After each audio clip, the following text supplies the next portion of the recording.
We've kind of relaunched Azure, for one of a better description. So it's been there for 2 years, but not everyone knows about it.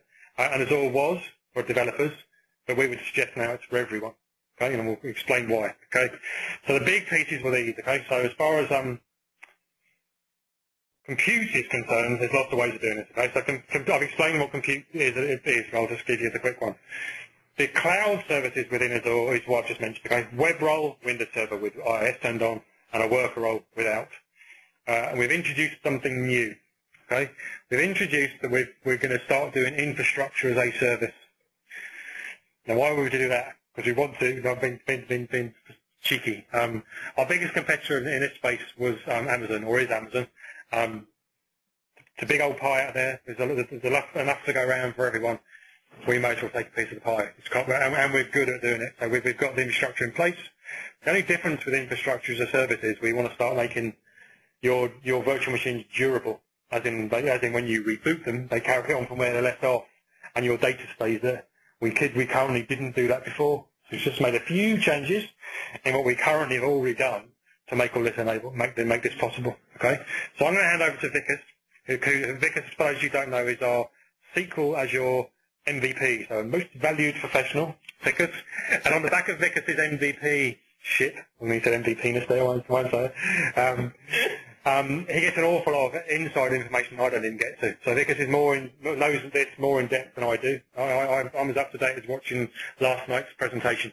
Vikas has been learning this for weeks. So I hand over to Vikas, who will continue this little piece of the presentation. Thanks, Dave. For those of you who don't know me, I'm a SQL Azure MVP till yesterday, I believe. From today, the term is I'm a Windows Azure SQL database MVP. The change in nomenclature is we no longer use SQL Azure, but Windows Azure SQL databases. As David mentioned earlier, the differences between on-premises SQL Server and in the cloud SQL Server are narrowing. The biggest new thing is SQL Server reporting services is now available in the cloud. But more about that later, maybe another day. So let's continue with the story here. What Dave did not tell you is the little tweaks included the ability to run other operating systems, right?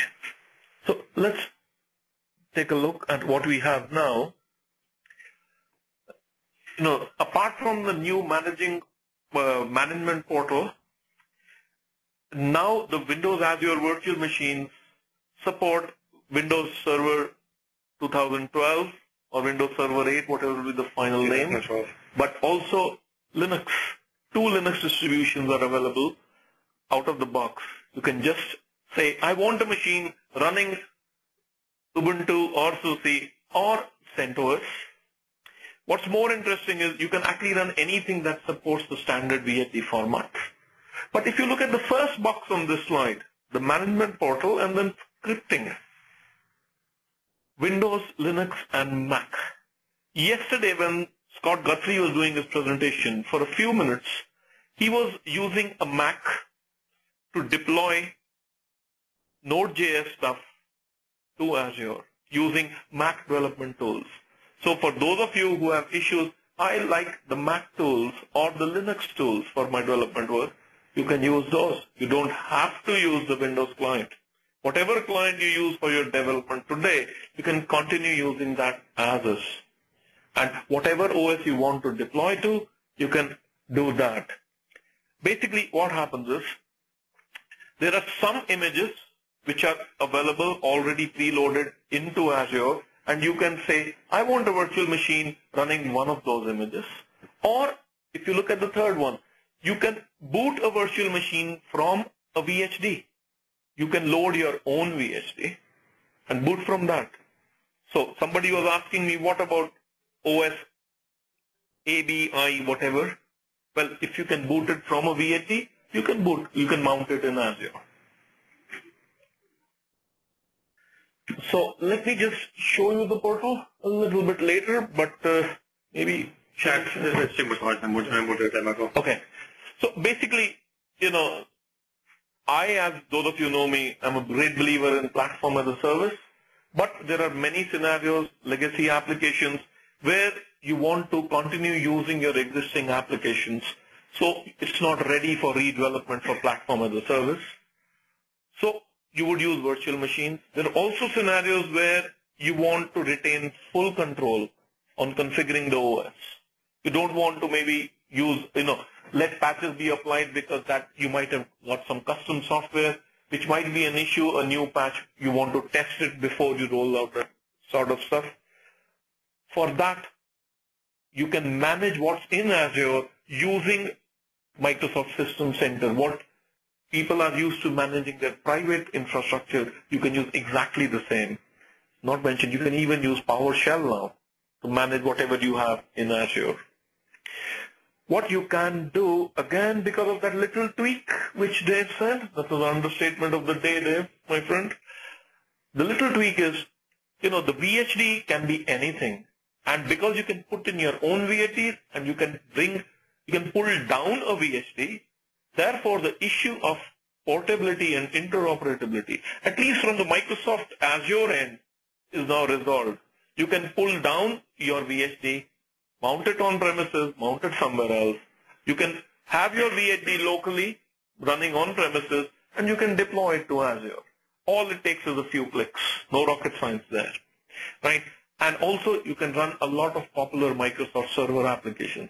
Some are already there, right, such as SQL Server. Now, what happens is, with the Windows Azure SQL database, there are some limitations.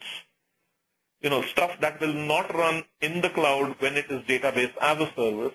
But if you want that stuff, you can now run it in the cloud in a VM role, right? Some of the other stuff that's already available is, just talk about that. But when you look at the operating systems that are supported now, we got the 2008 R264-bit, which has been the backbone till yesterday anyway. But now we've got 2012 RC, and we have images available, and the pricing includes the licensing for SQL Server 2008 or 2012, right? There are many community and commercial distributions that are now available in the gallery. And as mentioned earlier, CentOS, SUSE Linux, Ubuntu, MySQL is also supported. Can I just quickly jump in there and explain that we're not distributing Linux. We haven't become a distributor of Linux. We're enabling our partners, those ones who have got agreements with, support agreements, distribution agreements, to let them host their distributions on our platform. The subtle difference, we haven't become a Linux distributor. We're doing some work with our partners, and that list will grow. So the list at the moment is that big because that's who we've done agreements with. That list will go up. So, for instance, Red Hat's not there yet. Yeah. Might be other issues, but this is what is already available, and more will become available. There's some stuff that's being tried out. How it works?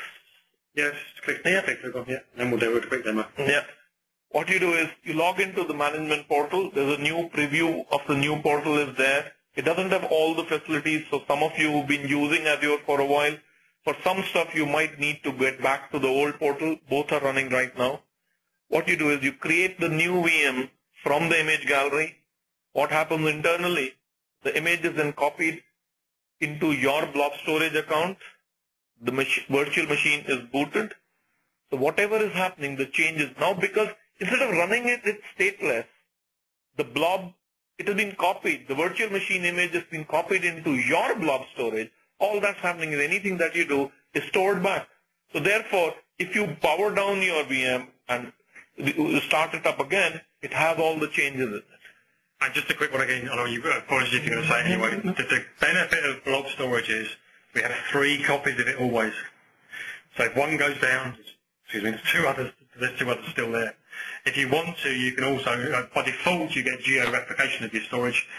So from the Dublin data centre over to Amsterdam, for example, we are kind of spoiled rotten in Ireland. You get the ability to turn off geo-replication. So your data will never leave these 4 walls or this island, which is kind of clever. So we're kind of spoiled rotten in Ireland for the ability to turn off something that's a feature. Interesting. But 3 copies of blob storage is an interesting piece. So persistent. So even if it crashes, you're still there. So, all the stuff that you had earlier, all that is still there. It's just that more has been added, right? So as I was saying, you can bring your own VHD. You can upload the image to blob storage, right? And you can bring it back down by simply saying, I can bring it back down. So you can move back and forth, right?